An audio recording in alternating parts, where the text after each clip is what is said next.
هل ينظرون الا ان تأتيهم الملائکہ۔ اب ایک اور طریقے سے ان کو سمجھایا جا رہا ہے کہ اب تم مانتے نہیں ہو، اتنی واضح کتاب ہے، روشن دلیل، تو کیا تم پھر قیامت کا انتظار کر رہے ہو؟ قیامت آئے گی تو مانو گے؟ ہاں، اور اس کے سوا کس چیز کا انتظار کر رہے ہیں یہ کہ ان کے پاس فرشتے آئیں، او یات یا ربو کا، یا آپ کا رب آئے، او یات یا بعض آیات رب کا، یا آپ کے رب کی جو ہے نا کوئی نشانی آئے، آپ کے رب کی نشانیوں میں سے کوئی نشانی آئے۔ یوم یاتی بعض آیات رب کا، اس دن جس دن آپ کے رب کی نشانیوں میں سے کوئی نشانی آ جائے گی، لا ینفع نفسا ایمانها لم تکن آمنت من قبل، اس دن کسی نفس کو اس کا ایمان لانا فائدہ نہیں دے گا جو اس سے پہلے ایمان نہیں لایا، یعنی جو شخص جو ہے نا اس سے پہلے ایمان نہیں لایا، اس دن ایمان لانا اس کو کوئی فائدہ نہیں دے گا، کیونکہ وہ تو پھر ایمان بالغیب نہ رہا، وہ تو بھی آنکھوں سے سارا نظر آ گیا ہے، اس وقت تو پھر ایمان بھی فائدہ نہیں دیتا، سمجھ لگی نا۔ او کسبت فی ایمانہا خیرا، یا اس نے اپنے ایمان میں کوئی نیکی نہ کمائی تھی، یعنی ایمان تو تھا لیکن نیکی نہیں کرتا تھا، گناہ کرتا تھا، جس طرح فساق فجار ہوتے ہیں نا، ان کو پھر اس دن جو ہے نا توبہ کرنا بھی فائدہ نہیں دے گا۔ حدیث میں آتا ہے نا کہ سورج جس وقت مغرب کی طرف سے طلوع ہو جائے گا نا، اس وقت جو ہے نا یہ توبہ کا دروازہ ہی بند ہو جائے گا، اس دن کسی کو اس کا ایمان لانا فائدہ نہیں دے گا کہ سورج کو دیکھ کے ایمان لے آئے، کہے کہ میں ایمان لے آیا ہوں، پھر کوئی فائدہ نہیں ہوگا۔ اگر کسی نے گناہ سے توبہ کی اس وقت، وہ توبہ بھی قبول نہیں ہوگی۔ یہ سعد کی تفسیر کے اندر حدیث لکھ دیتے ہیں مفسرین، یہ ادھر بھی ویسے لکھی ہوئی ہے۔ مسلم شریف، باب فی خروج الدجال و مکثہ فی الارض، 2941 نمبر ہے، یہ مسلم کی حدیث عبداللہ بن عمر رضی اللہ تعالی عنہ سے مروی ہے، تو بلکہ نبی صلی اللہ علیہ وسلم نے خود بھی فرمایا ہے یہ، یعنی اس وقت جو ہے نا کسی نفس کو اس کا ایمان لانا یا اس کا نیکی کرنا وہ فائدہ نہیں دے گا، یہ وہ وقت ہے جب سورج مغرب کی طرف سے طلوع ہو جائے گا، یہ وہ وقت ہے جب کوئی فائدہ نہیں ہوگا۔ یہ صحیح بخاری کے اندر بھی ہے، اسی آیت کی تفسیر کے اندر جو ہے نا یہ حدیث لکھی ہوئی ہے، لا ینفع نفسا ایمانہا، یہ بخاری شریف کے اندر 4635 نمبر حدیث ہے کہ اس وقت توبہ کا دروازہ بند ہو چکا ہوگا۔ قل انتظروا، کہہ دیجئے انتظار کرو، انا منتظرون، ہم بھی منتظر ہیں، بے شک ہم بھی منتظر ہیں۔ یہ سورۃ مومن کے اندر بھی آیا ہے، 85 نمبر آیت، فلم یک ینفعہم ایمانہم لما رأوا باسنا، یعنی پہلے جب دنیا کے اندر عذاب آتے تھے نا قوموں پر، عذاب آ رہا ہوتا تھا، عذاب کے اندر یعنی وہ ملوث ہیں، اس وقت جانا کہہ دیتے تھے کہ ایمان لے آتے ہیں، پھر اس وقت ایمان بھی ان کو فائدہ نہیں دیتا تھا۔ یہ صرف یونس علیہ السلام کی قوم تھی، ان کے بارے میں آیا ہے قرآن مجید کے اندر، انہوں نے اوپر ابھی دیکھا ہی تھا نکل ظاہر ہوتا ہوا، وہ توبہ کر لی تھی، فوراً ایمان لے آئے تھے، یہ اللہ تعالیٰ نے قبول کر لیا تھا ان کا، کیونکہ ایمان ابھی ان کے جسموں تک نہیں پہنچا تھا، بدنوں تک نہیں پہنچا تھا، وہ دوسرا عذاب دور سے دیکھا تھا تو توبہ کر لی تھی، یہ قبول ہو گیا تھا ان کا ایمان۔ اگر جسموں تک پہنچ جائے یا وہ وقت جو ہے نا آ جائے، یعنی سورج کا طلوع ہونا، پھر تو ویسے توبہ کا دروازہ ہی بند ہے نا، تو ادھر موت کے آثار اگر بالکل ظاہر ہو گئے ہیں نا، واضح کہ موت ہی آ رہی ہے، دیکھ رہا ہے، اس وقت جو ہے نا توبہ قبول نہیں ہے۔ اس طرح فرعون غرق ہو رہا تھا سمندر کے اندر، اس وقت اس نے کلمہ پڑھا تھا تو قبول نہیں ہوا، اس کا غرق ہو رہا تھا، اگر اس سے پہلے پڑھ لیتا نا، چاہے سمندر کے کنارے پر بھی پہنچا تھا یا وہ اندر داخل ہوا ہی ہے، ابھی پانی ملا نہیں تھا، اس وقت بھی پڑھ لیتا نا، ہو سکتا فائدہ دے جاتا ہے ایمان، لیکن عین اس موقع پر پڑھا ہے کہ جب موت حاضر ہو گئی تھی، پھر قبول نہیں ہوئی اس کی توبہ۔ یہ او کسبت فی ایمانہا خیرن جو ہے نا، اس سے مراد یہ ہے کہ ایمان تو پہلے لایا ہے لیکن گناہ کرتا تھا، گناہ، پھر توبہ قبول نہیں۔ ان الذین فرقوا دینہم وکانوا شیعا لست منہم فی شیء، بے شک وہ لوگ جنہوں نے اپنے دین کو جدا جدا کر لیا اور کئی گروہ بن گئے، کانو بن گئے، شیعاً کئی گروہ، یہ نکرہ شیعتن کی جمع ہے، لست منہم فی شیء، تو آپ کسی چیز میں بھی ان سے نہیں، یعنی آپ کا ان کے ساتھ کوئی تعلق ہی نہیں ہے۔ تو اصل دین تو شروع سے ایک ہی ہے جس کی بنیاد اللہ کی توحید ہے، آخرت پر ایمان لانا ہے، نبیوں پر ایمان لانا ہے۔ یہ اکثر صورتوں کے اندر ذکر ہے، یہ سورۃ المومنون، سورہ یونس، سورۃ الانعام، سورہ بقرہ۔ تو باقی شریعتوں کے اندر کچھ اختلاف رہا ہے، ایک دوسرے سے شریعتیں مختلف رہی ہیں، کچھ نہ کچھ فرق رہا ہے، یہ اصل دین ہے۔ باقی اس اصل دین سے جو ہٹ گئے نا، کوئی یہودی بن گیا، کوئی مشرک بن گئے، کوئی نصرانی بن گئے، کوئی دوسرے مجوسی ہندوس وغیرہ بن گئے، دہریت، لا دینیت، بدھ مت وغیرہ، بہت سارے ادیان ہیں نا، یہ ہے فرقوا دینہم وکانوا شیعا لست منہم فی شیء انما امرہم الی اللہ، ان کا معاملہ تو صرف اللہ کے حوالے ہے، ثم ینبئہم، پھر وہ انہیں بتائے گا، بما کانوا یفعلون، جو کچھ وہ کیا کرتے تھے، یہ قیامت کے دن۔ ویسے حدیثوں کے اندر آیا ہے یہ فرقے جو ہے نا، یہودی 71 بن گئے تھے، نصارہ 72 بن گئے تھے، فرمایا ستفترق امتی، میری امت جو ہے نا یہ بن جائے گی 73۔ پھر ایک روایت میں کلہم فی النار الا واحدہ، صحابہ نے پوچھا من ہیا یا رسول اللہ، تو آپ نے فرمایا تھا ما انا علیہ و اصحابی، وہ ناری نہیں ہوگا جو اس طریقے پر ہوگا جس طریقے پر میں اور میرے صحابہ ہیں۔ یہ فرقہ ناجیہ بھی اس کو کہتے ہیں، طائفہ منصورہ بھی اس کو کہتے ہیں، اہل السنہ بھی ان کو کہتے ہیں۔ اہل السنہ سے مراد ہے جن کا عقیدہ سنت کے مطابق ہے، کتاب و سنت کے مطابق، سمجھ لگی نا۔ یہ سورہ سے کتاب و سنت والے جو کتاب و سنت سے منحرف نہیں ہوئے کسی بھی نوع میں، ان کا عقیدہ اور عمل جو ہے نا کتاب و سنت کے مطابق رہا ہے شروع سے، اور اسی کی دعوت دیتے رہے ہیں، یہ مراد ہیں اس سے۔ یہ ترمذی کے اندر حدیث آتی ہے، باب ما جاء فی افتراق هذه الامہ، سلسلہ صحیحہ کے اندر بھی شیخ البانی صاحب نے یہ ذکر کی ہے، 203 نمبر حدیث اور 204 نمبر حدیث سلسلہ صحیحہ کی۔ آپ یاد رکھ لیں جس طرح یہ امت محمدیہ کی نسبت ہے پہلی امتوں کے کی بنسبت، یعنی مقابلے میں، یعنی یہ امت مسلمہ جو ہے نا یہ ہے امتن وسطا لتکون شہداء، یعنی اس کی متوسط ہے، یہ حق پر ہے، یہ دوسری امتوں کے مقابلہ میں یہ حق ہے، اس میں افراط و تفریط نہیں ہے۔ اسی طرح ہی یہ طائفہ منصورہ جو ہے نا اس امت محمدیہ میں یہ دوسرے جو فرقے ہیں جو 72 بتائے ہیں ان کے مقابلہ میں ان کی یہی نسبت ہے۔ دوسرے فرقوں کے اندر افراط و تفریط ہے، اس جماعت کے اندر جو ہے نا افراط و تفریط نہیں ہے، یہ متوسط ہے، اس کی وسطیت جو ہے نا یہ معروف ہے۔ عقیدہ واسطیہ پڑھ لے تو آپ کو پتہ چل جائے گا، یہ فرقہ ناجیہ، آگے سمجھے۔ تو من جاء بالحسنۃ فلہ عشر امثالھا، جو شخص نیکی لے کر آئے گا اس کے لیے اس جیسی 10 نیکیاں ہوں گی، یہ اللہ کا فضل ہے، ایک نیکی کے بدلے 10، اور اس سے بھی زیادہ بلکہ اللہ تعالیٰ کر دیتا ہے، بلکہ الی 700 ضعف، 700 گنا تک، اور اللہ جس کے لیے چاہتا ہے اس سے بھی زیادہ کر دیتا ہے۔ یہ پھر یہ بھی فرمایا انما یوفی الصابرون اجرہم بغیر حساب، یہ بغیر حساب کے اللہ تعالیٰ صبر کرنے والوں کو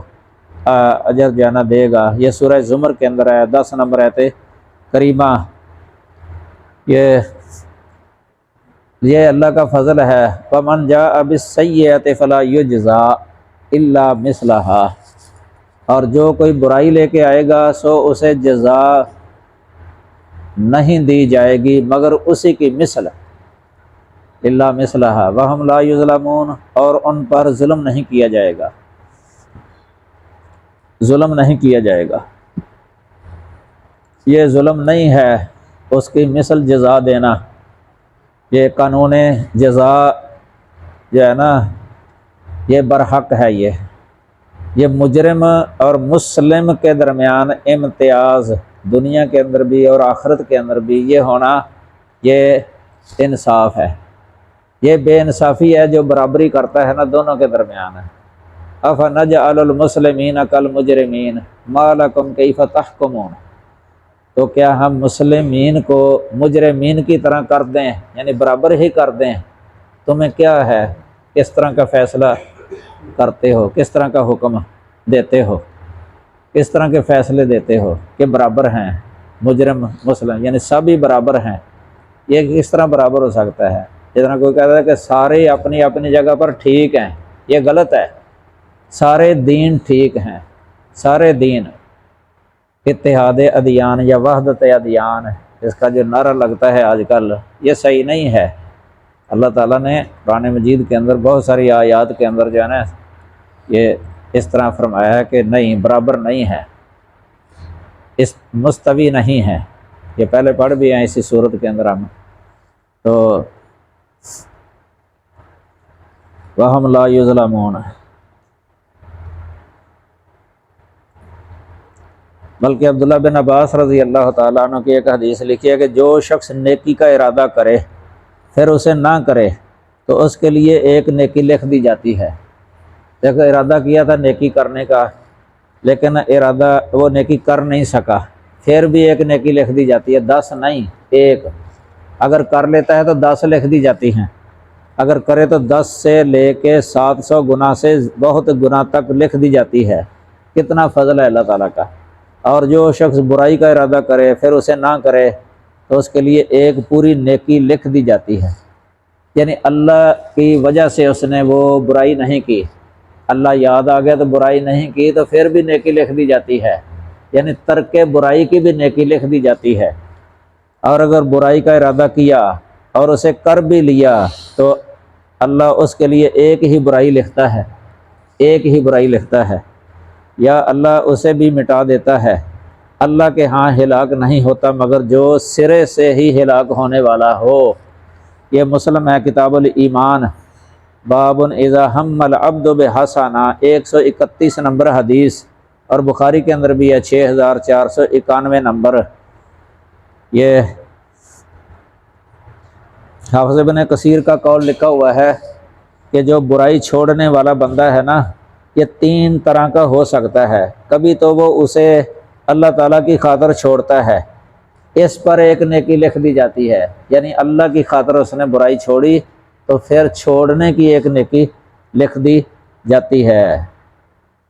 کہ برائی سے اللہ کے لیے رک جانا ایک عمل اور نیت ہے، یعنی برائی سے جو رکا ہے نا اللہ کے لیے تو یہ ایک نیک عمل بن گیا ہے نا، تو لکھ لیا جاتا ہے۔ سمجھ لگی نا؟ تو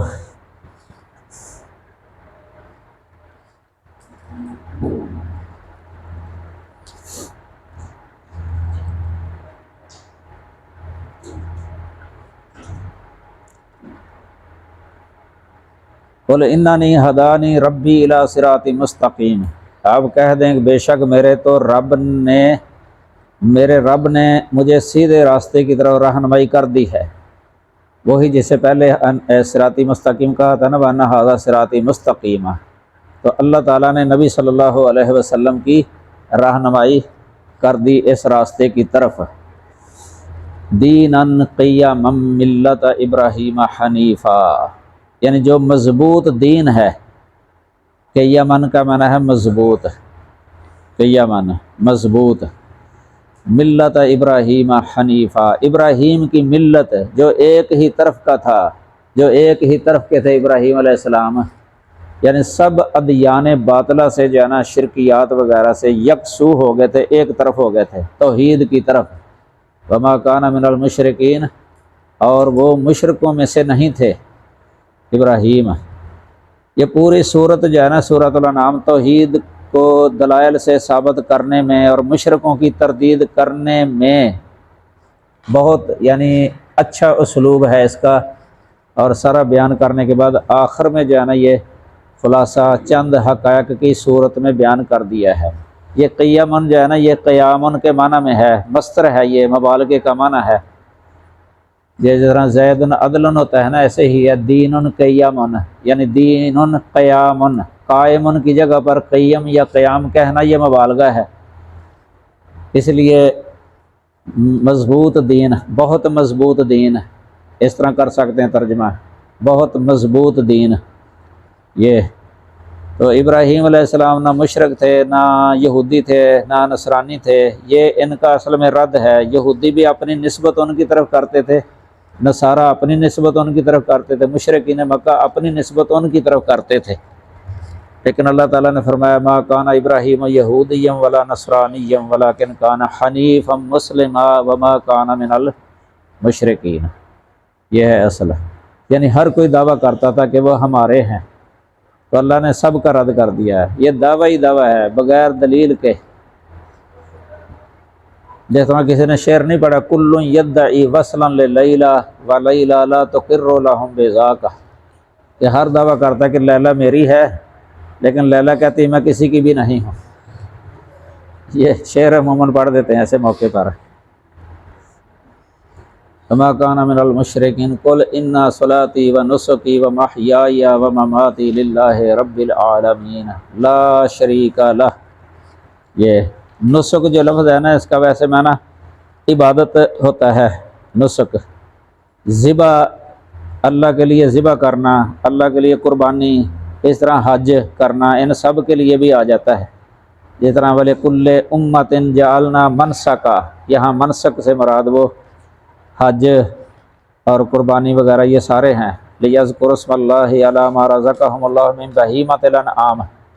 یہ صورت حج کے اندر ہے، 34 نمبر آیت کریمہ۔ یہ قربانی کا ہے نا بہیمۃ الانعام، ابھی پہلے صورت انعام میں پڑھائے ہیں بہیمۃ الانعام ثمانیۃ ازواج من الضان، وہاں بکر کے لفظ کی وضاحت سنائے ہیں آپ۔ تو وَمَحْيَايَ اور میری زندگی، وَمَمَاتِي اور میری موت، للہ رب العالمین۔ ایسے قرآن میں یہ ابراہیم علیہ السلام کی دعا بھی ہے وَأَرِنَا مَنَاسِكَنَا، یہاں مناسک حج اکثر لفظ بولتے ہیں، یہ حج کے جو سارے طریقے ان کو مناسک یا منسک وغیرہ، قربانی بھی اس کے اندر آ جاتی ہے، یہ کہہ دیا جاتا ہے۔ تو اللہ کا کوئی شریک نہیں ہے، وَبِذَالِكَ أُمِرْتُ، اور مجھے اسی کا ہی حکم دیا گیا ہے، وَأَنَا أَوَّلُ الْمُسْلِمِينَ، اور میں حکم ماننے والوں میں سب سے پہلا ہوں، پہلا ہوں۔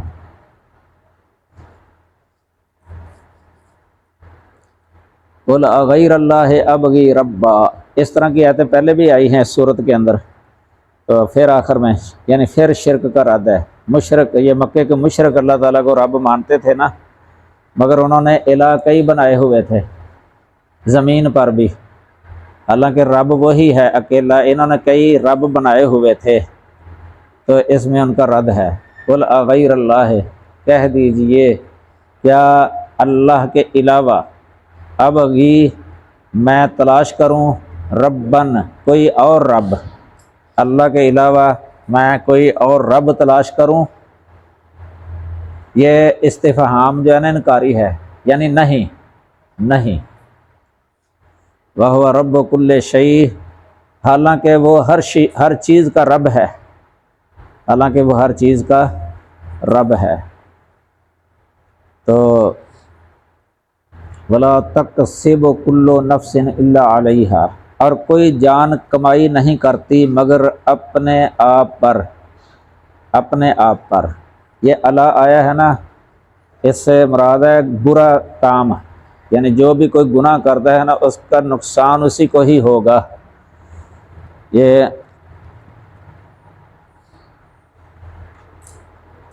کافر جو ہے نا اصل میں یہ کہہ دیتے تھے ان کو کہ تم اپنے ماں باپ دادا کے طریقے سے ہٹ گئے ہو، حالانکہ ہمارے باپ دادا کا طریقہ شرک جو ہے نا، یہ دین یہ حق ہے، ان کو اتنا یقین تھا نا اس پر، وہ گناہ نہیں سمجھتے بلکہ نیکی سمجھتے تھے، شرک کرنا بھی نیکی سمجھتے تھے کہ باپ دادا کا دین ہے۔ ان کو یہاں تک کہہ دیتے تھے کہ تم اس راستے پر چلو، گناہ نہیں ہے، اگر گناہ ہوا بھی نا تو ہم برداشت کر لیں گے، تمہارا گناہ ہماری کمروں پر ہوگا، یہاں تک کہہ دیتے تھے کہ اگر گناہ ہوا تو تمہارا بوجھ ہم اٹھا لیں گے۔ اس کا رد ہے یہ وَلَا تَكْسِبُ كُلُّ نَفْسٍ إِلَّا عَلَيْهَا، کہ جو بھی کوئی گناہ کرتا ہے نا اس کا وہ نقصان اسی کو ہوگا۔ وَلَا تَزِرُ وَازِرَةٌ وِزْرَ أُخْرَىٰ، اور نہ کوئی بوجھ اٹھانے والی کسی دوسرے کا بوجھ اٹھائے گی۔ یہ نفس مؤنث ہے نا ہمارے، یہ عربی کے اندر بھی مؤنث استعمال ہو جاتا ہے نفس لفظ، اس لیے گیا آ گیا ہے اردو میں۔ مذکر بھی ویسے آ جاتا ہے، میرا نفس لفظ نہیں بول دیتے، میرا نفس کہتا ہے۔ نفس دل پر بھی لفظ بول دیتے ہیں، دل پر، اور پورا وجود جو ہوتا ہے نا ذات، اس پر بھی نفس کا لفظ بولا جاتا ہے، پورے ذات پر۔ یحذرکم اللہ نفسہ، جیسے وہ اللہ تعالیٰ کی ذات مراد ہے، متصف بالصفات الکاملہ نفس۔ یہاں بھی کلو نفس سے مراد ہر شخص ہے، یعنی ہر شخص۔ وَلَا تَزِرُ وَازِرَةٌ وِزْرَ أُخْرَىٰ، یہ اللہ تعالیٰ نے ایک کلیہ ذکر کر دیا ہے کہ کوئی بھی بوجھ اٹھانے والا کسی دوسرے کا بوجھ نہیں اٹھائے گا، یعنی جو گناہ کرتا ہے نا کوئی، اس گناہ کا اسی کو نقصان پہنچے گا، بھگتنا پڑے گا اس کا سزا یا عذاب۔ بعض آیتوں سے یہ بھی پتہ چلتا ہے کہ یہ اپنے بوجھ بھی اٹھائیں گے اور دوسروں کے بوجھ بھی اٹھائیں گے اپنی کمروں پر۔ یہ سورہ عنکبوت ہے، 12-13 نمبر آیت۔ لَيَحْمِلُنَّ أَوْزَارَهُمْ وَأَوْزَارًا مَعَ أَوْزَارِهِمْ، اس سے ویسے مراد یہ ہے کہ جو سبب بن جائے نا کسی کی گمراہی کا، جو دنیا کے اندر کسی کو گمراہ کرتا ہے مثلاً، تو قیامت کے دن اس کا گناہ بھی اٹھائے گا یہ، یعنی وہ بھی اٹھائے گا گناہ کرنے والا، اور اس کا گناہ اس کو بھی ہوگا۔ یہ قاعدہ ہے یہ، یعنی کوئی تعارض نہیں ہے یہ آیتوں کے درمیان۔ یہ صورت وہ ہے کہ جب کوئی سبب نہ بنا ہو، ادھر وہ صورت ہے دوسری کہ سبب جو بنا ہوا ہو۔ جس طرح یہ حدیث بھی آتی ہے، من سن سنتا سیئتا فی الاسلام فلہ وزرھا ووزر من عمل بها بعد لا من غیر ان ینقص من وزرہ شیء، یہ کلیہ ہے، یعنی جس نے بھی کوئی برا طریقہ نکالا اسلام کے اندر، تو اس طریقے پر جو عمل کرنے والے ہوں گے نا ان کا گناہ بھی اس پر پڑے گا، کیونکہ یہ سبب بن گیا ہے نا۔ اس طرح نیکی کے بارے میں بھی ہے، من سن سنتا حسنۃ فی الاسلام فلہ اجرھا واجر من عمل بها بعد، تو یہ دونوں طرف ہے، یعنی اگر کوئی نیکی کا سبب بنتا ہے نا یا نیکی کی طرف رہنمائی کرنے والا ہے، تو جس کی رہنمائی کی ہے اس کا اجر اس کو بھی ملے گا کرنے والے کو، اور جس نے رہنمائی کی تھی نا اس کو بھی ملے گا برابر کا۔ اس طرح گناہ کے بارے میں بھی ہے یہ۔ تو ثم الی ربکم مرجعکم، پھر تمہارے رب ہی کی طرف تمہارا لوٹنا ہے۔ یہ الی ربکم جار مجرور پہلے ہے، مرجعکم مبتدا یعنی خبر حسر ہو گیا ہے، تخصیص، تمہارے رب ہی کی طرف تمہارا لوٹ کر جانا ہے۔ فَيُنَبِّئُكُم بِمَا كُنتُمْ فِيهِ تَخْتَلِفُونَ، تو وہ تمہیں بتائے گا جس میں تم اختلاف کیا کرتے تھے۔ وَهُوَ الَّذِي جَعَلَكُمْ خَلَائِفَ الْأَرْضِ، اور وہی ہے جس نے تمہیں زمین کے جانشین بنایا۔ جانشین، زمین میں ایک دوسرے کے بعد اقتدار بخشا یا ایک دوسرے کا جانشین اور وارث بنایا، یہ دونوں آ جاتے ہیں اس کے اندر۔ جس طرح بیٹے اپنے باپ کے وارث بن جاتے ہیں، پوتے ان کے بیٹے ان کے، اسی طرح یہ سلسلہ چل رہا ہے نا۔ پہلے باپ دادا فوت ہوتے جاتے ہیں، بیٹے پوتے پر پوتے ان کی جگہ پر ان کے جانشین بن جاتے ہیں، انہی مکانوں کے اندر ان کے مال وغیرہ ان کو مل جاتے ہیں۔ جس طرح وہ دوسری آیت نہیں ہے امن یجیب المضطر اذا دعاہ ویکشف السوء ویجعلکم خلفاء الارض،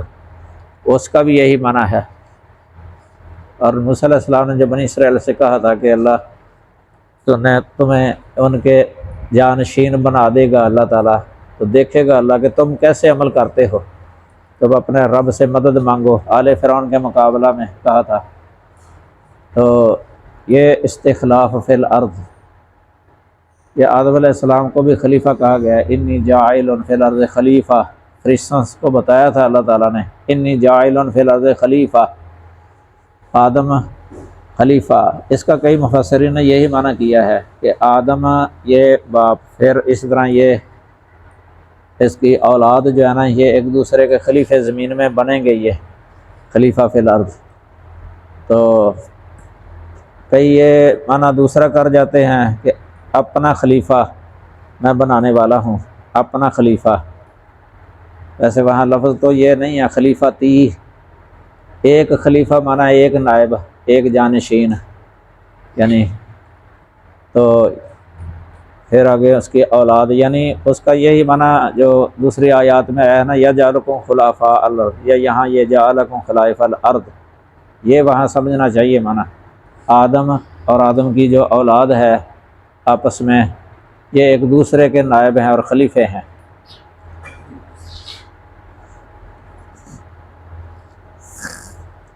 وَرَفَعَ بَعْضَكُمْ فَوْقَ بَعْضٍ، اور اس نے تمہارے بعض کو بعض پر بلند کر دیا ہے، درجات درجوں میں، لِيَبْلُوَكُمْ تاکہ وہ آزمائش کرے، تمہاری آزمائش کرے، فِيمَا آتَاكُمْ ان چیزوں میں جو اس نے تمہیں دی ہیں۔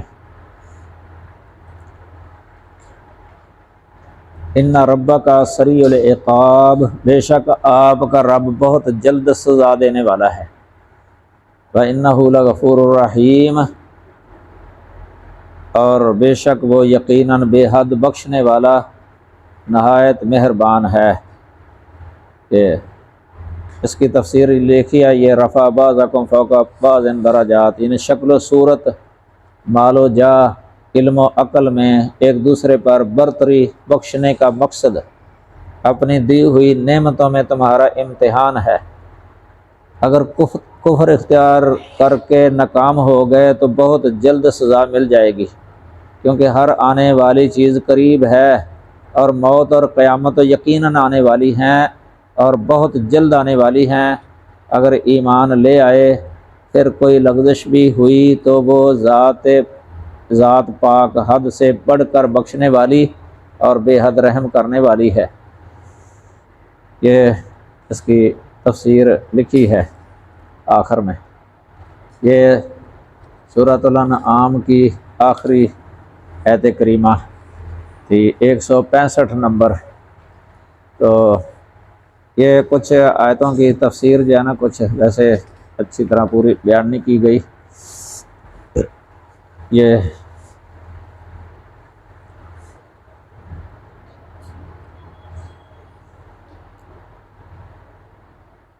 قُلْ إِنَّ صَلَاتِي وَنُسُكِي،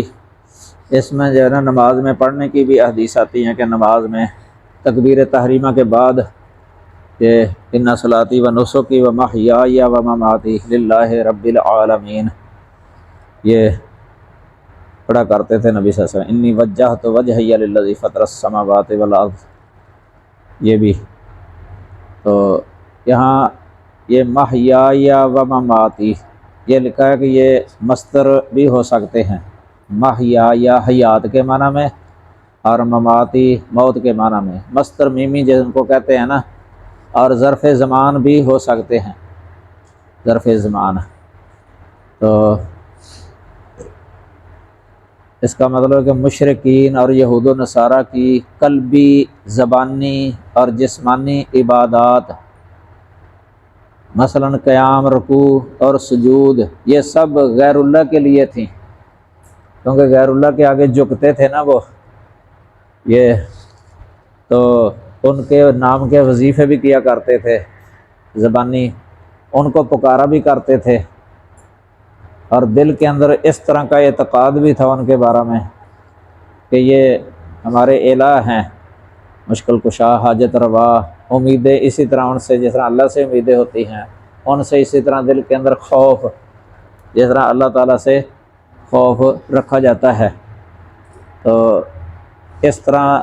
یعنی الہ والا معاملہ کیا کرتے تھے، وہ معاملات سارے الہ کے ساتھ جس طرح ہونا چاہیے، اس کی شیان شان اس طرح، عظمت اور جلال ان کا اس طرح جس طرح اللہ کا جو ہے نا ہوتا ہے، تو ان کا رد جو ہے نا اس کے اندر کر دیا گیا ہے۔ اس طرح ان کی جو قربانیاں تھیں یہ بھی غیر اللہ کے لیے تھیں، ان کی زندگی اور موت یہ سب جو ہے نا غیر اللہ کے لیے وقف۔ تو یہ اللہ تعالیٰ کے لیے بھی کبھی کر لیا کرتے تھے، ان کے لیے بھی کر لیا کرتے تھے، تو یہ خالص اللہ کے لیے نہ رہا، پھر شرک ہو گیا۔ تو ادھر جو ہے نا یہ خالص اللہ کے لیے ہونے کا ذکر ہے، للہ رب العالمین۔ رب العالمین جو ساتھ آیا ہے نا، یہ گویا کہ ایک دلیل بھی ہے اس کی، پہلے جس طرح بتایا تھا رب العالمین ہونا اس کے الہ العالمین ہونے کی ایک دلیل ہے، یہ کبھی دلیل ہے یہ، یعنی جو چونکہ وہ اللہ اکیلا رب العالمین ہے، تو جو اکیلا رب العالمین ہے نا وہ الہ العالمین بھی وہی ہے، معبود بھی وہی ہے۔ اس میں یہ ایک گویا کہ دلیل بھی ہوگی ہے ساتھ اس کی، اللہ کے الہ برحق ہونے کی دلیل، اس کی ربوبیت کو جو ہے نا یہ دلیل بنایا ہے، الوہیت کی ربوبیت والی صفت جو ہے نا یہ اللہ نے بہت بہت صورتوں کے اندر ذکر کی ہے، یہ اسی کو پھر اس کی الوہیت کی دلیل بنایا ہے۔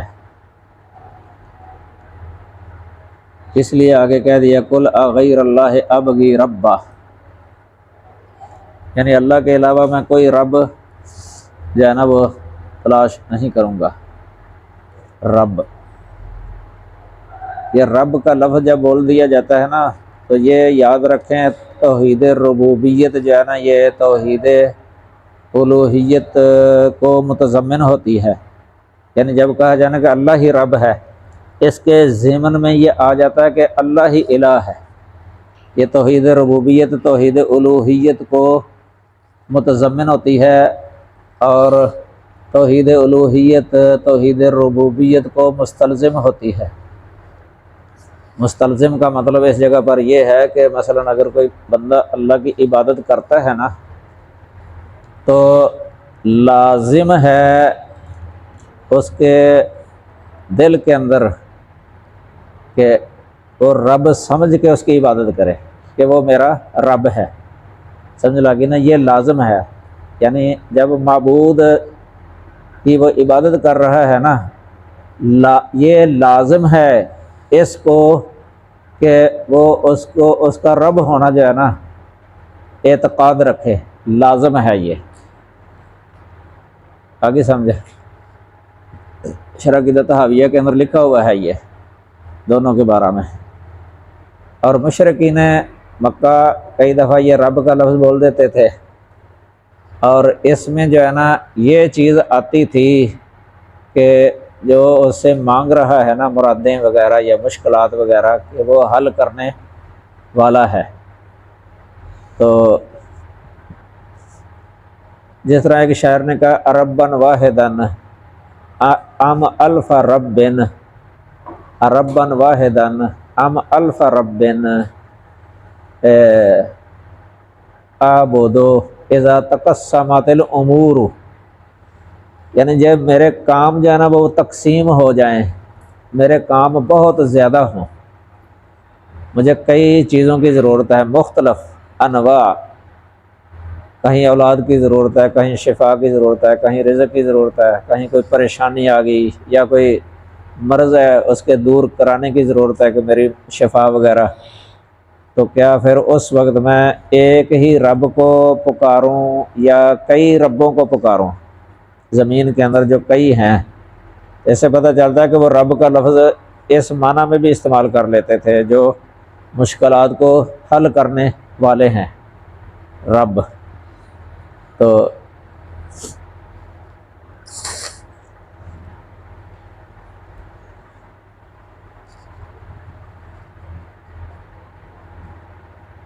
یہ رب جو ہے نا اللہ واحد قہار،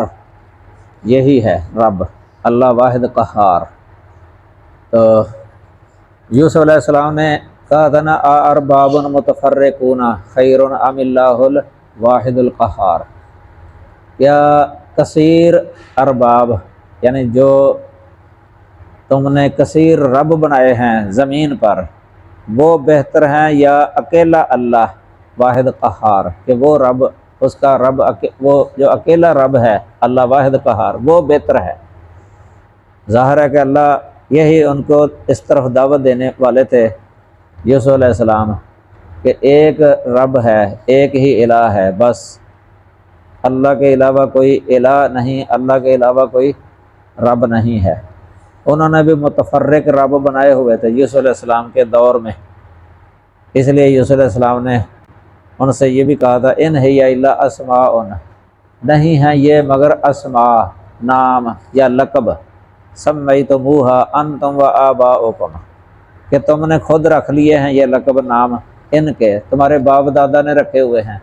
ما انزل اللہ بہا من سلطان، اللہ نے ان کی کوئی سلطان دلیل نازل ہی نہیں کی، شرک کی دلیل تو ہوتی نہیں ہے، بالکل ہے ہی نہیں، نہ عقلی نہ نقلی کوئی بھی نہیں ہے شرک کی دلیل، تو انہوں نے خود آپ ہی یہ نام رکھے ہوئے تھے لقب، جس طرح کا کسی سے کوئی مقصود ہوتا تھا نا اسی طرح کے لقب رکھے ہوئے تھے۔ جس طرح آج کل بھی ہمارے ہاں ہے یہ عام طور پہ جو غوث لفظ بول دیتے ہیں، غوث یا غوث پاک یا غوث اعظم، یہ لقب ہی ہے نا، کوئی نام تو نہیں ہے نا ان کا، نام تو ان کا وہی ہے جو ان کے والدین نے رکھا تھا، عبد القادر، عبد القادر۔ تو یہ اکثر لوگوں کو ویسے نام آتا ہی نہیں ہے، وہ لقب سے ہی اس طرح مشہور ہو گئے ہیں بول بول کے کثرت استعمال کی وجہ سے۔ تو کیونکہ ان کا اعتقاد ہے کہ وہ سب سے بڑے فریاد رس ہیں، سب سے بڑے مشکل کشا، سب سے بڑے مصیبت کو دور کرنے والے، سب سے بڑے مددگار، یہ کیونکہ ان کا اپنا اعتقاد ہے یہ، تو اسی کے مطابق ان کا لقب جو ہے نا یہ رکھ دیا گیا ہے۔ اسی طرح مثلا داتا، یہ لقب ہی ہے، کوئی داتا نام تو نہیں ہے نا ان کا نام تو ہے علی، والد تھے عثمان، علی بن عثمان حجویری، تو نام لقب رکھا داتا۔ تو لوگ عام بندے جن کو نام کا پتہ ہی نہیں ہے وہ یہی سمجھیں گے کہ ان کا نام ہی داتا ہے، حالانکہ یہ نام نہیں ہے، یہ ان کا اس اعتقاد سے نام رکھا گیا کہ وہ دیتے ہیں، وہ دیتے ہیں، یعنی جو ان سے مانگا جائے وہ دے دیتے ہیں۔ رزق دینے والے کو ویسے داتا کہتے ہیں، داتا الموتی کے معنی میں ہے، یہ الموتی دینے والا، اس معنی میں غیبی طور پہ جو ہے نا یہ دے دینے والا، یہ اللہ تعالیٰ کی ذات ہے، اس کے ساتھ خاص ہے، جب اسے رزق مانگا جائے تو وہ رزق دے دے، برکت کی دعا کی جائے تو وہ برکت کر دے، اولاد مانگی جائے تو وہ اولاد دے دے، جو بھی اسے مانگا جائے وہ دینے پر قادر ہو، یہ تو اللہ کی شان ہے۔ لیکن ادھر یہ لفظ بولتے ہیں داتا، داتا، یہ فارسی کے اندر لفظ ایک یہ ہے، فارسی کا لفظ ہے داتا۔ ان جو ہے نا یہ رزق کو کہتے ہیں، ان روٹی ہے یا خوراک، لفظ بولتے ہیں ان داتا، یعنی رزق دینے والا، ان داتا، اسی سے یہ لفظ جو ہے نا داتا لفظ کہ وہ دیتے ہیں۔ جاہل لوگوں کا یہ اعتقاد ہوتا ہے کہ خود رحمان سے مانگتے ہیں تو وہ دے دیتے ہیں، تو یہ ویسے صحیح نہیں ہے عقیدہ، شرکی عقیدہ ہے، یہ عام لوگ جانتے نہیں ہیں۔ یہ پھر گنج بخش لقب رکھ دیا، گنج بخش، خزانہ دینے والے، خزانہ دینے والے، گنج بخش، حالانکہ یہ صفت جو ہے نا ساری کائنات کو دینے والا یا خزانے دینے والا، جتنا چاہے دے دے، اگر کسی کو نہ دینا چاہے تو نہ دے، یہ اللہ کی شان ہے،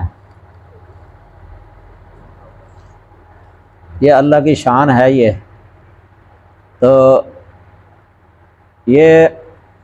مشرکین مکہ کا ویسے یہ عقیدہ تھا کہ رازق صرف اللہ ہے، اس میں وہ شریک نہیں ٹھہراتے تھے کسی کو۔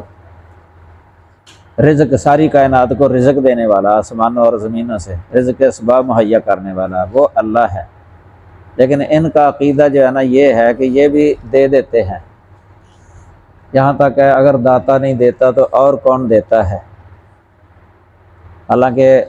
ان کا قول ہے یہ، آپ یاد رکھیں، جن کو یہ داتا کہتے ہیں نا ان کا اپنا قول یہ ہے، مردم ترا گنج بخش گو یند و تو حبا نہ داری، گنج بخش و رنج بخش خدا تعالی است و تو شرک مکنی تازیستی۔ یہ فارسی کے ان کے الفاظ ہیں کہ لوگ جو ہے نا تجھے داتا کہتے ہیں، اس سے پتہ چلتا ہے کہ ان کی زندگی میں بھی کہنے لگ گئے تھے یہ لوگ۔ تو وہ کہتے ہیں کہ لوگ جو ہے نا تجھے داتا کہتے ہیں، اے گنج بخش کہتے ہیں،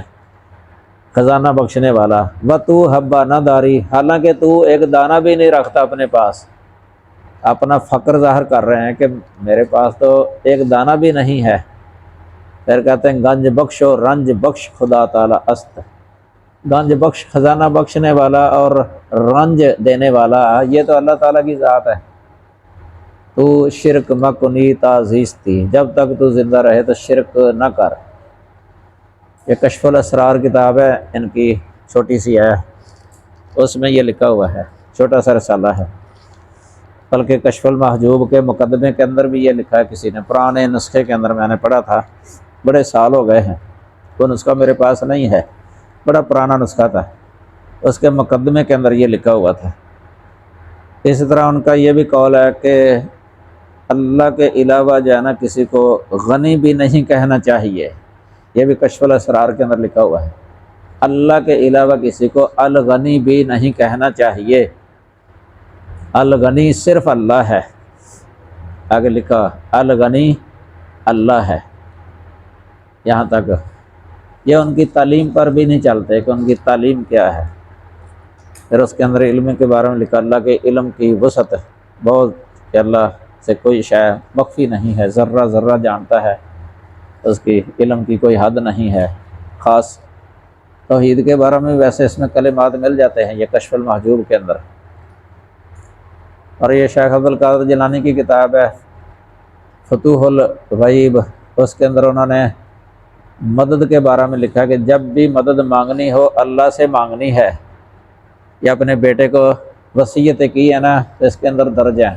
بیٹے کو جو وصیتیں کی تھی، سب سے پہلے وصیت ہے کہ اللہ کے ساتھ اپنا دل لگا، اسی سے مدد مانگ، اللہ کے علاوہ کسی کی طرف جو ہے نا وہ نہ دل لگا۔ تو یہ اسی طرح یہ جو ہے نا لفظ کافی استعمال کرتے ہیں یہ، اللہ تعالیٰ کے جو شیان شان ہوتے ہیں وہ مخلوق پر استعمال کر لیتے ہیں، تو یہ شرکیہ کلمات ہوتے ہیں ان کی زبانوں پر جاری۔ تو قرآن پاک کے اندر تو اللہ تعالیٰ نے چیلنج کر دیا ان کو، امن یجیب المضطر اذا دعاہ ویکشف السوء ویجعلکم خلفاء الارض االہ مع اللہ۔ یہ چیلنج ہے، سوال ہے یہ سب سے، کیا اللہ کے ساتھ کوئی اور الہ ہے، یعنی جو یہ کام کرے، مضطر کی پکار کو سن کے قبول کر لے اور اس کی اضطراری حالت کو دور کر دے، کیا ہے کوئی اللہ تعالیٰ کے علاوہ؟ یعنی جو اس طرح کا ہو وہ الہ ہوتا ہے۔ اب یہ معاملہ تو اسی طرح کا ہی کرتے ہیں، اپنے اپنے بزرگوں کے ساتھ اسی طرح کا معاملہ، اضطراری حالتوں میں ان کو پکارتے ہیں۔ تو یہ الہ والی صفت ہے، اصل میں یہ الہ کی صفت ہے۔ یہ صورت جو ہے نا انعام بہت زیادہ اس کے اندر جو ہے نا یہ شرک کا رد ہے اور توحید کی تائید ہے۔ الصلاۃ کے بارے میں لکھا ہے قلبی، زبانی اور جسم کے تمام اعضاء کی عبادت کا مجموعہ الصلاۃ، ان صلاتی و نسکی،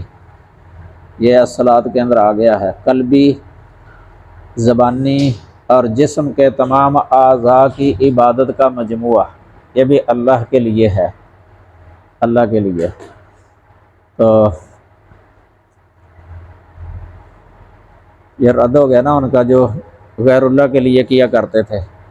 ان کے خلاف ہے یہ۔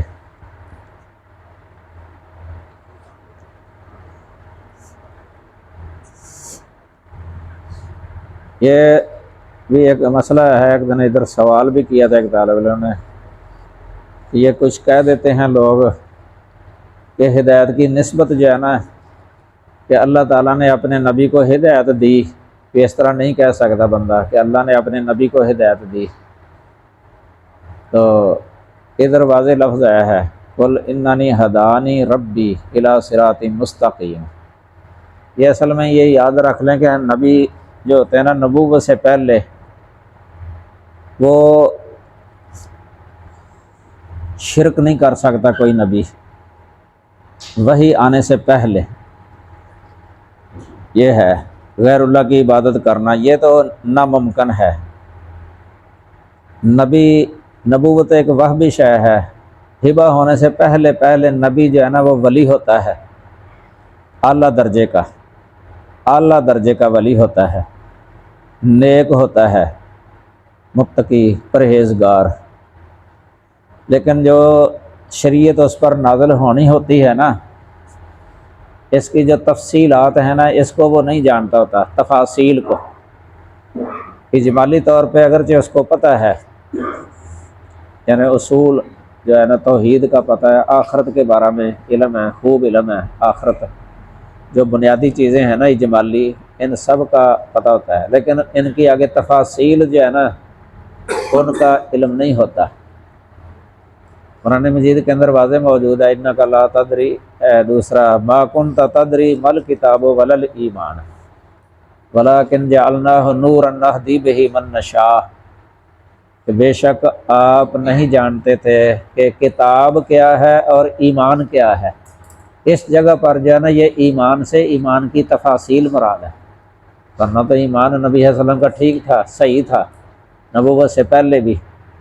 ہیں، لیکن مراد سے ایمان کی تفاصیل ہیں۔ جس طرح ہے نا بنی علیہ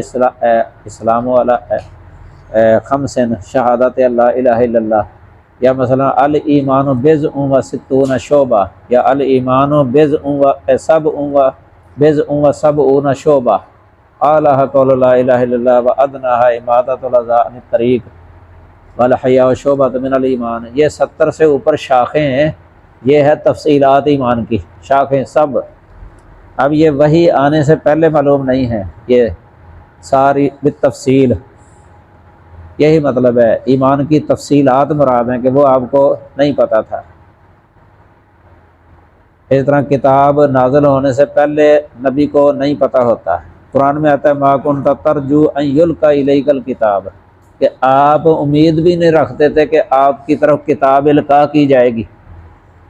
اور ایک آیت میں یہ بھی آتا ہے کہ آپ بھی نہیں جانتے تھے اس سے پہلے، اور آپ کی قوم بھی نہیں جانتی تھی اس سے پہلے۔ اور یہ کہنا کہ آپ قرآن نازل ہونے سے پہلے ہی پورا قرآن جانتے تھے، یہ صحیح نہیں ہے، بلکہ جب پہلی وحی آئی ہے اسی وقت ہی جب کہا گیا اقرا، تو آپ فرماتے تھے ما انا بقارئ، اس طرح 3 بار ایسے ہی ہوا۔ پھر اقرا بسم ربک الذی خلق جب آیتیں پڑھی گئیں تو پھر آپ کو وہ یاد ہو گئی تھی،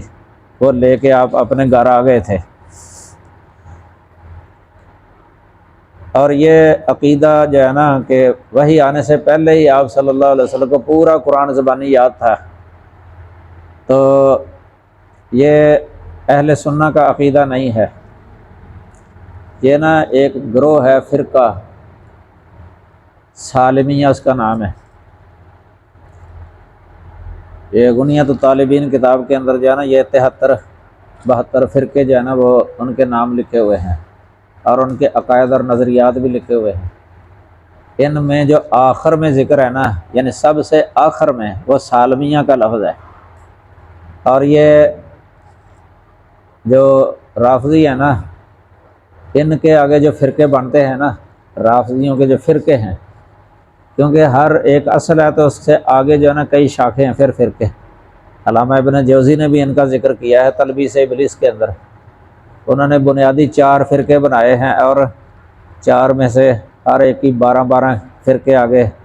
تو 48 تو اس طرح بن گئے ہیں۔ پھر آگے جو ہے نا اور کوئی کس طرح تقسیم کر دیتے ہیں اہل علم، کوئی کس طرح، بہرحال تو یہ جو اس میں ہے نا، اس میں سب سے آخر میں جو ہے نا جہاں یہ پھر بعض ختم ہو جاتی ہے، سالمیہ کا ذکر ہے، اور اس کے بارے میں لکھا ہے انہوں نے کہ ان کا یہ عقیدہ تھا کہ نبی صلی اللہ علیہ وسلم کو یعنی قرآن نازل ہونے سے پہلے پورا قرآن زبانی یاد تھا، ان کا یہ عقیدہ تھا، اور یہ پھر پھیل گیا، عام ہو گیا، یعنی جو باطنی صوفیاء ہیں ان میں آ گیا، یہ کتابوں کے اندر لکھ دیا گیا۔ آج یہ کئی اس طرح کہہ دیتے ہیں، یہ سمجھ لگی نا، اس پر اس کی بنیاد ہے، تو یہ غلط ہے۔ شیخ عبد القادر جیلانی نے پھر ان کا رد لکھا ہے وہاں بنیاد طالبین کے اندر ہی، بلکہ یہ آیتیں بھی لکھی ہیں جو میں نے آپ کو سنائی ہیں پہلے، ان سے بھی پتہ چلتا ہے کہ آپ کو نہیں پتہ تھا۔ تو یہ کئی کہہ دیتے ہیں کہ پھر اگر ایمان کا آپ کو نہیں پتہ تھا تو نبوت سے پہلے پھر آپ مومن نہیں تھے۔ اس کا جواب وہی دینا چاہیے کہ ایمان سے مراد جو ہے نا یہ ایمان کی تفصیلات ہیں، تفاصیل، تو یعنی جو نازل ہوئی ہیں نا وحی کے ذریعے جو کچھ بتایا گیا آپ کو ایمان کے بارے میں، جو امور ایمان ہیں، یہ سارے یعنی علی وجہ تفصیل جو ہے نا یہ نہیں جانتے تھے۔ یہ تو وحی کا نبی صلی اللہ علیہ وسلم انتظار بھی کیا کرتے تھے، کئی دفعہ بخاری کے اندر کئی روایتیں موجود ہیں، تو مسئلہ پوچھتا تو آپ کی طرف وحی نہیں آئی ہوتی تھی تو آپ وحی کا انتظار کیا کرتے تھے، تو پھر وحی آتی تو بتا دیتے تھے۔ یہ تحویل قبلہ کے بارے میں جس طرح آپ انتظار کرتے تھے کہ کب وحی آئے، کب مجھے حکم ہو کہ میں کعبہ کی طرف منہ کروں، تو وحی آئی ہے تو پھر قد نری تقلب وجہک فی السماء، اس طرح یہ بخاری کے اندر تو کئی روایتیں موجود ہیں، باقاعدہ کئی مسئلے جو ہے نا پوچھے گئے تو آپ خاموشی اختیار کرتے۔ اور امام بخاری نے کتاب الاعتصام کے اندر نا ایک باب بھی باندھا ہوا اس پر کہ نبی صلی اللہ علیہ وسلم وحی کا انتظار کیا کرتے تھے بتانے کے لیے، آپ یعنی قیاس سے نہیں بتاتے تھے، اپنی رائے سے یا قیاس سے نہیں بتاتے تھے۔ یہ امام بخاری کا موقف ہے کہ آپ نے جو بھی بتایا نا وحی کے ساتھ بتایا ہے، قیاس یا رائے کے ساتھ آپ نے نہیں بتایا، حتیٰ کہ آپ چپ ہو جاتے تھے، وحی کا انتظار کرتے تھے، اگر نہ معلوم ہوتا تو قیاس کا تکلف نہیں کرتے تھے۔ یہ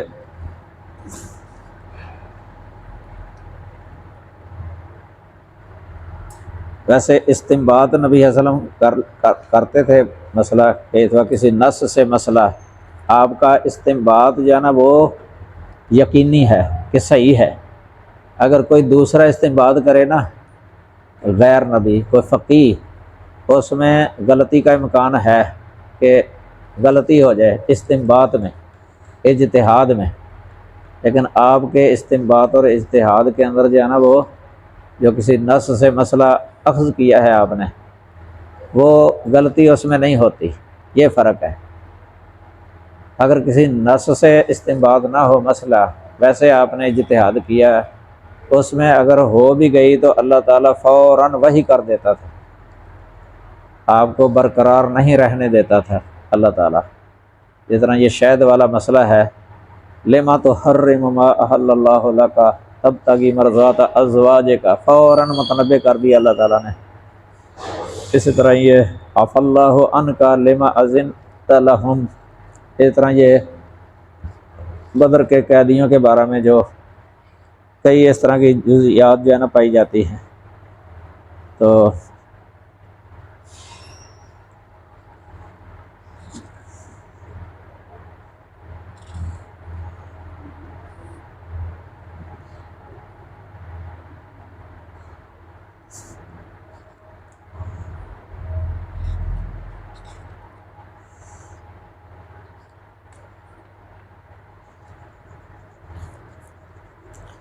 ایک یہ بھی یاد رکھیں کہ یہ جو آیا تھا نا لفظ او یاتی ربو کا، اس سے واضح پتہ چلتا ہے کہ رب کی طرف اتیان کی نسبت ہوئی ہے، آنا، یہ رب کا آنا بے مثل ہے، یعنی اس میں اس پر ایمان لانا جو ہے نا یہ ضروری ہے، اس صفت پر، صفت اتیان اور مجی۔ یہ شروع میں نے بتایا بھی تھا آپ کو، ترجمہ تفسیر شروع کرنے سے پہلے، اللہ کی صفات میں ہے یہ اللہ کا آنا، یہ بے مثل ہے، مخلوق کے آنے کی مثل نہیں ہے، یہ اس طرح ہے جس طرح اس کی شان کے لائق ہو۔ لیکن جو کہتے ہیں نا یہ اللہ کے لیے ناممکن ہے آنے کی صفت، وہ اس کی پھر طویل کرتے ہیں کسی اور شے کے ساتھ۔ لیکن یہ یہاں امر کے ساتھ کئی کر لیتے ہیں، یہ رب کا امر آئے، یہ کئی کتابوں کے اندر یہ لکھی ہوتی ہے۔ کبھی معنی کر لیتے ہیں فرشتے کا آنا مراد ہے، ادھر یہ تو ہو نہیں سکتی کیونکہ فرشتے کے آنے کے لیے علیحدہ لفظ ہے پہلے، الا ان تاتیہم الملائکہ او یاتی ربک، یہاں فرشتے کے ساتھ ہو ہی نہیں سکتی طویل۔ پھر یہاں جو ہے نا وہ رب دوسرا امر کے آنے کے ساتھ طویل کرتے ہیں، یہ امر کے آنے کے ساتھ یہ طویل سلف کے نزدیک صحیح نہیں ہے۔ یہ اللہ کا امر، اللہ کے امر کے لیے اور دلائل ہیں۔ اتا امر اللہ فلا تستعجلوہ، سورہ نحل کے شروع میں، وہاں دیکھو اللہ کا امر آنے کا ہے۔ اللہ کا امر تو اب بھی آ رہا ہے، وہ آتا ہی رہتا ہے، سمجھ لگی نا؟ اللہ کا امر جو ہے نا وہ اترتا ہی رہتا ہے، آتا ہی رہتا ہے۔ یہ تو یہاں تو یا او یات یا ربوں کا، یہ مطلب وقت ہے ایک قیامت کا دن اللہ تعالیٰ آئے گا، وجاء ربک والملک صفا صفا، وہاں اکٹھا ذکر کیا کہ رب تیرا، آپ کا رب آئے گا اور فرشتے آئیں گے صفا صفا، یعنی صفیں یا قطاریں کی شکل میں آئیں گے فرشتے، آگے سمجھے؟ تو یہ اللہ تعالیٰ کی صفت ہے۔ یہ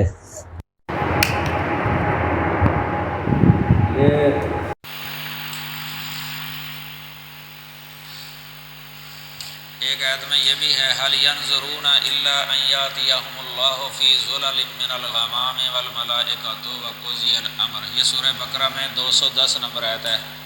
یہ وہاں بھی یہی مضمون ہے کہ وہ اس کے سوا کس چیز کا انتظار کر رہے ہیں کہ ان کے پاس اللہ بادل کے سائبانوں میں آئے اور فرشتے بھی اور کام تمام کر دیا جائے۔ آگے سمجھے؟ تو ادھر بھی ویسے یہ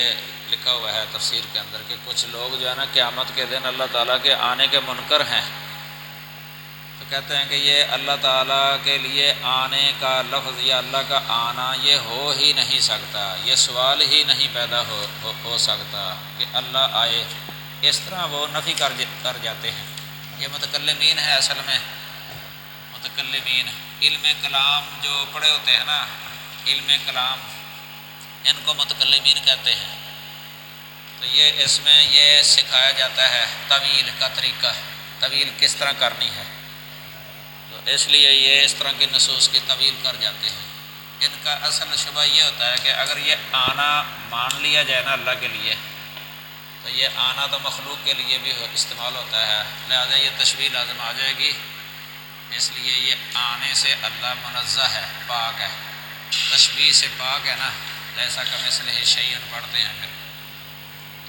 لیکن سلف جو ہے نا وہ یہ کہتے ہیں کہ ہم اللہ کی صفات کو مانتے ہیں تشبیہ کے بغیر، یعنی مخلوق کے ساتھ ہم تشبیہ نہیں دیتے۔ ایک ہمارا آنا ہے، ایک اللہ کا آنا ہے، اللہ کا آنا وہ ہمارے آنے کی مثل نہیں ہے، ایسا کمثلہ شیء وہو السمیع البصیر۔ کئی یہاں جو طویل کرتے ہیں، یا تو کہ اللہ کا امر کا آنا، اللہ کا حکم آنا، یا کہتے ہیں اللہ کا عذاب آنا، یہ مراد ہے۔ تو یہ لوگ تو اس چیز کا بھی نفی کرتے تھے کہ اللہ تعالیٰ عرش کے اوپر ہے، اللہ اپنے عرش کے اوپر ہے، اس کی بھی نفی کرتے تھے یہ لوگ۔ تو حالانکہ کتاب و سنت کے اندر اللہ تعالیٰ کے عرش پر ہونے کا ذکر ہے، اور پھر ہر رات جو ہے نا اس کے صفت نزول ہے سمائے دنیا کی طرف، اس پر بھی سلف ایمان رکھتے ہیں۔ لیکن یہ اس کی بھی طویلیں کرتے ہیں، کہتے ہیں یہ فرشتے کا نازل ہونا مراد ہے، یا اللہ کی رحمت کا نازل ہونا مراد ہے، یا اللہ کے امر کا نازل ہونا مراد ہے، اس طرح کی وہاں بھی تعویلیں کر لیتے ہیں۔ تو پھر کئی کہہ دیتے ہیں یہ تو متشابہات میں سے ہے، متشابہات میں سے، اس طرح بھی کہہ دیتے ہیں۔ آیات صفات کو کہتے ہیں متشابہات، یہ بھی صحیح نہیں ہے ویسے سلف کے نزدیک کیفیت متشابہات میں سے ہے، اللہ کی صفت متشابہات میں سے نہیں ہے، بلکہ اس کی کیفیت جو ہے نا یہ متشابہات میں سے ہے سلف کے نزدیک، لیکن یہ کہتے ہیں صفت ہی متشابہات میں سے، کئی دفعہ معنی ہی نہیں کرتے اس کا معنی، کہتے ہیں لفظ پر ہمارا ایمان ہے لیکن اس کا جو معنی ہے نا اس کے بارے میں جو ہے نا وہ کچھ کہتے ہیں اس پر نہیں، یہ متشابہ ہے، حالانکہ معنی جو ہے نا معلوم ہے۔ امام مالک رحمہ اللہ نے کہا تھا نا الایمان الاستواء معلوم والکیف غیر معقول والایمان بہ واجب والسؤال عنہ بدعہ، یہ لفظ بولا تھا انہوں نے کہ استواء العرش جو ہے نا یہ معلوم ہے، کیونکہ اس کا معنی معلوم ہی ہے، استواء العرش معنی معلوم ہے یہ مراد ہے، لیکن کیف جو ہے نا والکیف غیر معقول ہے نا، کیفیت جو ہے نا وہ معقول نہیں ہے، یعنی اس کی کیفیت ہماری عقل میں آنے والی نہیں ہے۔ تو آنا جو ہے نا یہ اللہ کی صفت ہے، کئی جو ہے نا اس طرح ہی کر جاتے ہیں طویل امر کا آنا، یہ شرح ابن عقیل کے اندر بھی طویل کی ہوئی ہے، جاء ربو کا جاء امر رب کا، یہ اضافت کی باس کے اندر ہے۔ اس طرح ابن ہشام نے اوضاح المسالک کے اندر بھی طویل کیا یہی جاء امر رب کا، اسی کے ساتھ کئی نحوی جو ہے نا کر دیتے ہیں طویلیں۔ ویسے لسان العرب کے جو ہے نا یہ علامہ ابن منظور جنہوں نے لسان العرب لکھی ہے ڈکشنری، انہوں نے ایک جگہ پر جو ہے نا وہ سلف کے مطابق ہی لکھا ہوا ہے اللہ تعالیٰ کی صفات کے بارے میں، سما بصر وغیرہ سلف کے مطابق۔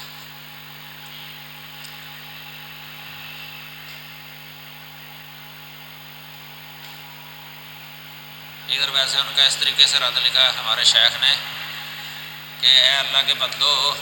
تم نے اللہ تعالیٰ کو اپنے سے بھی عاجز سمجھ لیا کہ تم اپنی مرضی سے جہاں جانا چاہو جاؤ، مگر اللہ تعالیٰ کے لیے اپنی مرضی سے آنا جانا ممکن ہی نہیں مانتے، یعنی اتنا عاجز بنا دیا ہے اللہ تعالیٰ کو۔ یہ سب نتیجہ یونانی فلسفے کا ہے، یونانی فلسفہ اور ان کے خدا کے متعلق تصورات سے متاثر ہونے کا۔ قرآن و حدیث کے مطابق ہمارا ایمان ہے کہ اللہ تعالیٰ عرش پر ہے، ہر رات آسمان دنیا پر اترتا ہے،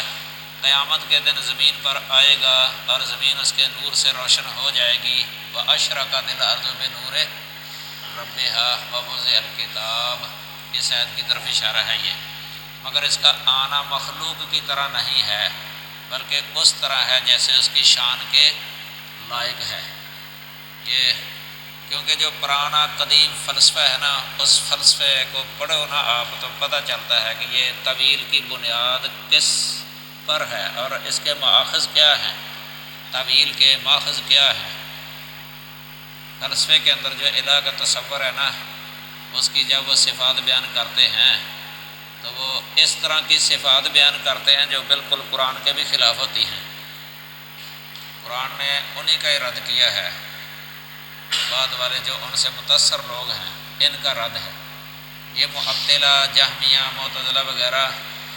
یہ سب فلسفے سے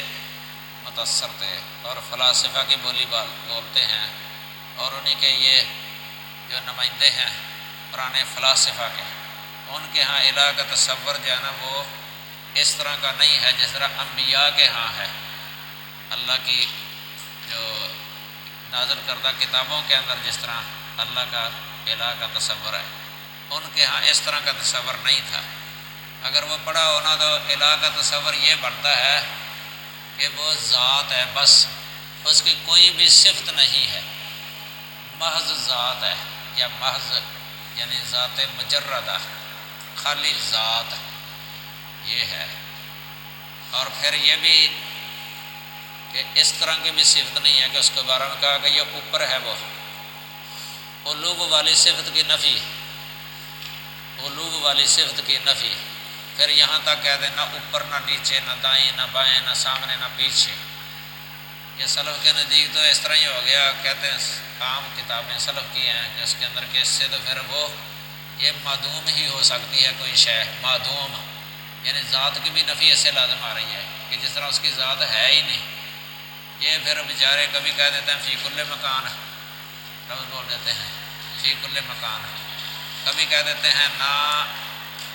عالم میں لا داخل العالم ولا خارج العالم، یہ نہ عالم میں داخل ہے نہ عالم سے باہر ہے، نہ داخل ہے، یہ کبھی اس طرح کہہ دیتے ہیں۔ پھر اسی سے جو کہتے ہیں وہ اس کے لیے جہت جانا یہ محال ہے، اگر اوپر مان لیں تو جہت ثابت ہو جائے گی، جہت لازم آ جائے گی، اس لیے یہ کلیہ بنا دیا کہ اس کے لیے جہت نہیں ہے۔ یہ آج تک جانے کی کتابوں کے اندر چل رہا ہے، یہ علم کلام کی کتابوں میں سلف جو ہے نا وہ یہ کہتے ہیں کہ اگر جہت سے مراد تم کوئی ایسی چیز لیتے ہو کہ اس نے اللہ کا احاطہ کیا ہوا ہے تو پھر تو ہم بھی کہتے ہیں کہ اس طرح کی جہت اس کے لیے نہیں ہے۔ اگر تم جہت سے مراد یہ لو کہ اوپر ہی نہیں ہے، علو کی نفی کرو اس سے، تو پھر جانا یہ تمہارا کہنا غلط ہے کہ اس کی جہت نہیں ہے۔ اللہ تعالیٰ اوپر ہے، ہر وقت اوپر ہے اللہ۔ قیامت کے دن بھی یہ علو جو ہے نا ہوگا اللہ تعالیٰ کے لیے، علو اوپر ہی ہوگا اللہ تعالیٰ، اب بھی علو ہے اس کے لیے۔ سبحانک اللہم و بحمدک اشہد ان لا الہ الا انت استغفرک و اتوب الیک۔ اللہ تعالیٰ کے لیے ہی حمد و ثنا ہے، الحمدللہ الذی بنعمتہ تتم الصالحات۔ تو یہ اگر اس میں کوئی ہم سے غلطی ہو گئی ہو ترجمے کے اندر یا تفہیم کے اندر، شرح کے اندر، تفسیر میں، تو اللہ تعالیٰ ہمیں معاف فرمائے، اور اللہ تعالیٰ وہی اصلاح کرنے والا ہے، اور ہر بشر سے کوئی نہ کوئی غلطی ہو جاتی ہے، اور ادھر بھی کوئی ہو سکتا ہے ہو گئی ہو کسی آیت کے پڑھنے میں یا ترجمے میں یا تفسیر کے اندر یا تفہیم میں، اللہ تعالیٰ سے ہم معافی مانگتے ہیں۔ سبحانک اللہ